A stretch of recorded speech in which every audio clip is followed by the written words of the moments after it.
100 000 oiseaux autour du monde ont pris leur vol pour une ronde.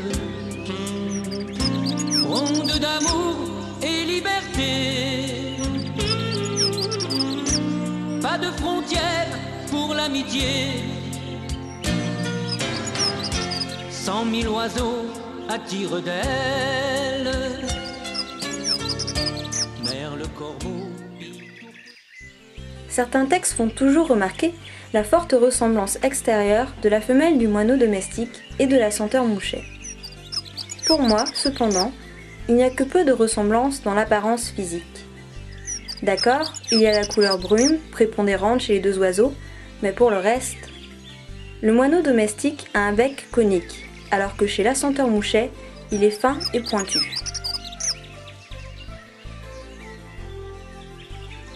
Là où je trouve un caractère commun, c'est dans le fait que tous aiment volontiers la proximité de l'homme.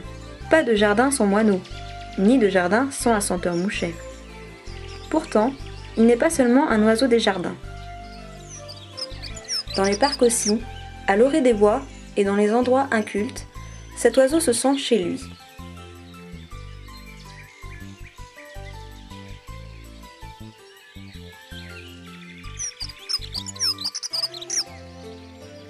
Il picore paisiblement sa nourriture sur le sol.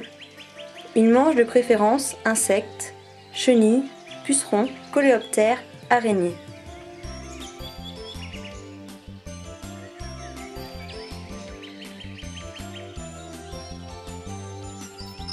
Les semences aussi font son affaire et en hiver, la senteur est un fidèle visiteur des mangeoires.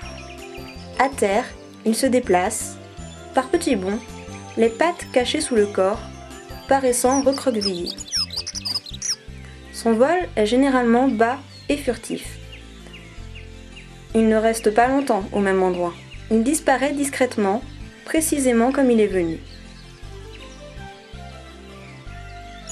Il raffole des broussailles et il n'est pas facile à repérer.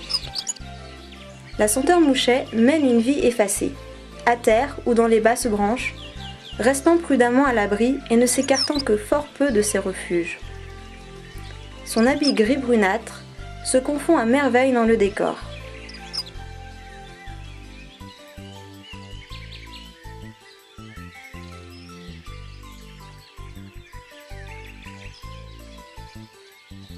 Combien de fois n'ai-je observé ce furtif oiseau lorsqu'il déambule entre les buissons et les fleurs de mon jardin, toujours à la recherche de quelque chose de bon à se mettre dans le bec.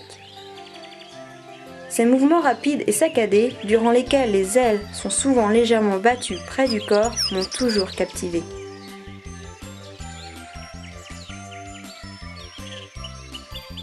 Ce n'est qu'au moment de chanter qu'il se met en évidence, ou encore lorsqu'il émerge d'un arbuste pour appeler les voisins, voire pour satisfaire sa curiosité.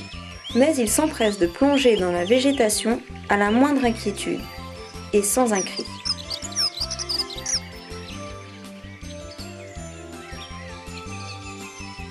Pourtant, il est remuant, parcourt sans hâte son petit domaine en picorant activement, fouillant les feuilles mortes à coups de bec, explorant les moindres recoins. À petits pas ou en sautillant, il se promène, le corps presque horizontal et les pattes courtes repliées de telle sorte qu'il paraît traîner son ventre sur le sol. Ses ailes sont secouées de tressaillements nerveux, sa queue, assez longue, un peu relevée, bat légèrement par saccades. Le train de buisson se glisse aussi dans les fouillis les plus denses, suit les branches, mais ne cherche pas à s'élever bien haut.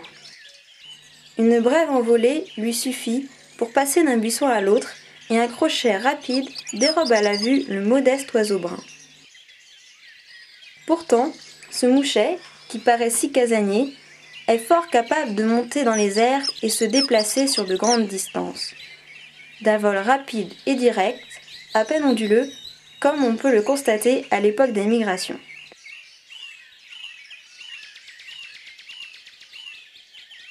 La société ne l'attire pas en général.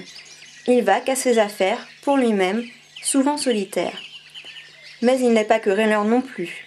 et s'accommode du voisinage de ses semblables sur un espace restreint, surtout en hiver.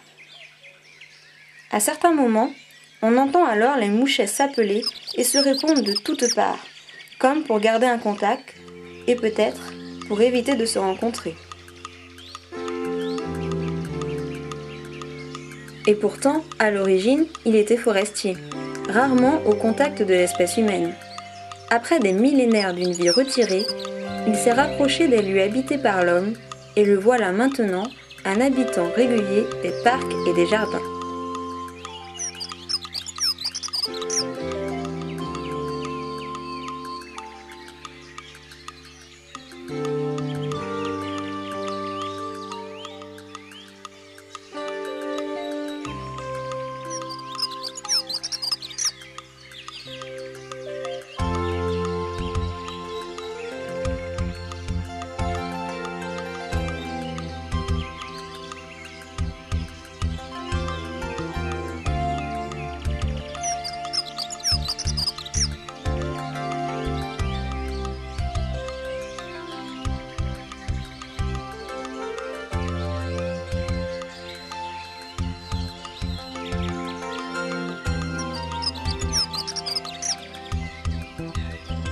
Bien qu'il chante aussi en hiver, au printemps, son chant devient plus régulier.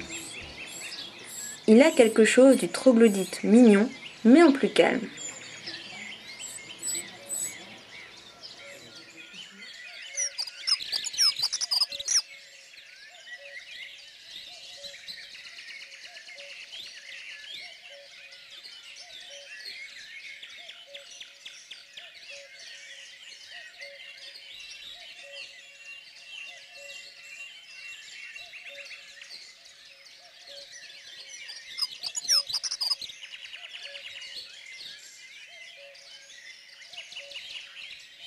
En général, l'assenteur est le premier oiseau à nicher dans le jardin. L'espèce aime nicher dans les parties sombres des buissons, au cœur de ceux-ci, dans un endroit bien caché du monde extérieur. Des ramies sèches, souvent de sapin, sont disposées comme assises, soutenant un enchevêtrement volumineux de mousse verte, plus ou moins mêlée d'herbes sèches, où s'ouvre une profonde cuvette. Celle-ci est tapissée de quelques brindilles et radicelles fines, de crin ou de laine, avec des plumes occasionnelles. J'ai trouvé ce nid du mouchet assez bien caché dans ce jeune sapin touffu, posé sur les branches latérales et souvent près du tronc, et à faible hauteur. Ailleurs, on le signale aussi dans les buissons épineux ou toujours verts, les ronces, les ajoncs, les buis, les rhododendrons, les charmilles, les lierres, assez souvent dans des amas de branchages ou de fascines, parfois même à terre, au flanc d'un talus ou sur un vieux nid de merle. D'habitude, il domine le sol de 30 cm à 1,60 m, rarement de plus haut, jusqu'à 4 mètres. Le principal est qu'il soit bien à couvert, si possible dans une relative obscurité. Découvrir dans leur berceau moussu les 4 ou 5 œufs bleu turquoise du mouchet arrache volontiers des cris d'admiration pour ce tableau parfait. C'est la femelle qui couve, cherchant elle-même sa nourriture pendant de fréquentes sorties. Le mâle, qui ne chante plus à ce moment, la nourrit parfois, mais vit plutôt à l'écart.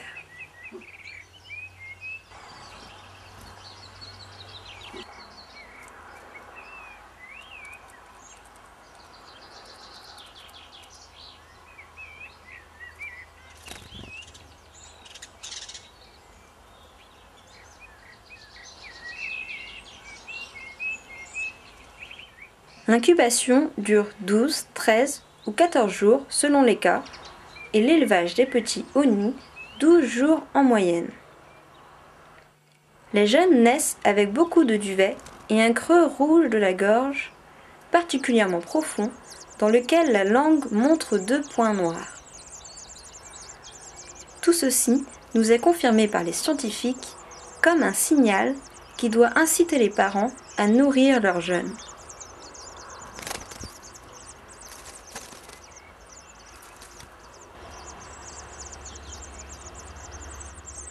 Ces derniers sont alimentés par les deux parents, soit de bestioles apportées au bout du bec, soit de graines dégorgées du jabot, au cours de visites fréquentes mais discrètes. Le nid est tenu très propre. Les jeunes mouchets, sortis du nid, sont reconnaissables à leur dessous jaunâtre rayé de brun.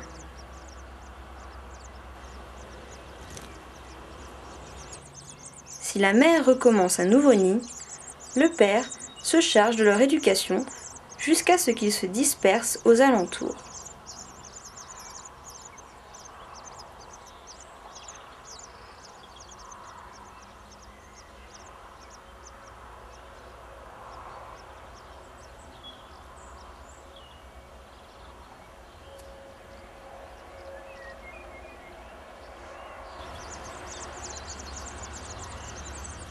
Le coucou parasite souvent la ponte de cet assenteur, et avec succès.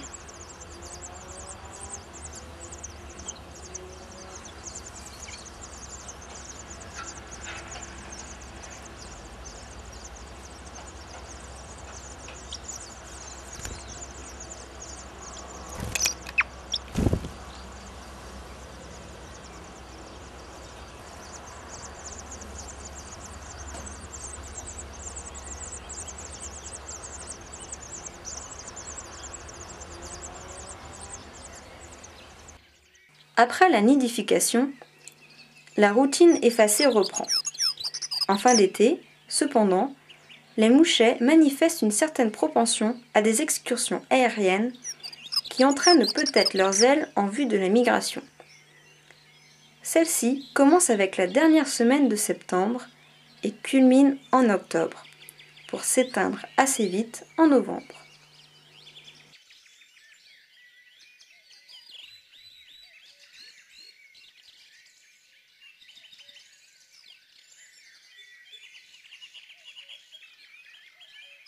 Les déplacements, de faible envergure, s'effectuent de nuit surtout, mais on peut entendre aussi des voyageurs pendant la journée et plutôt de bonne heure le matin.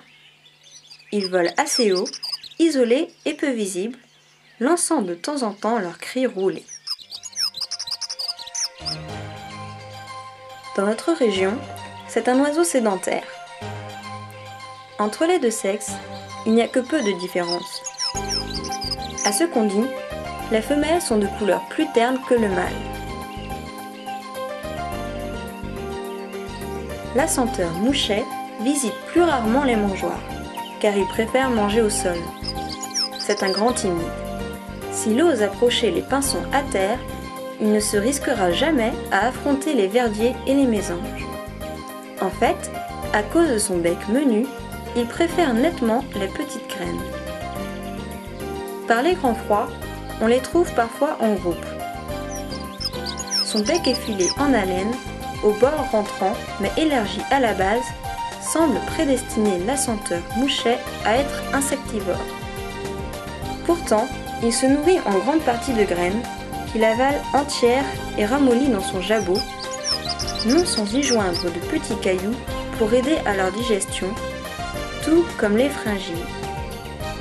Ce faisant, il glane tout ce qu'il trouve. Semences de renouée, de plantain, de chénopodes, de légumineuses, de mercuriales et de quantité d'autres plantes communes, grains de blé ramassés au bord des haies et des chemins. Je l'ai vu piquer dans le crottin, il visite aussi les tas d'ordures, fréquente les tables aux oiseaux hivernales, mais ne semble guère prendre de bec. Cela lui permet de tenir le coup en hiver, au moins quand la neige ne dure pas. À la belle saison, il recherche aussi les insectes et leurs larves, les araignées, les vers, les petits mollusques. Une végétation touffue et basse, descendant jusqu'au sol, il n'habite pas les futaies denses, évite soigneusement de se hasarder en plein terrain découvert, mais occupe les formations intermédiaires semi-boisées.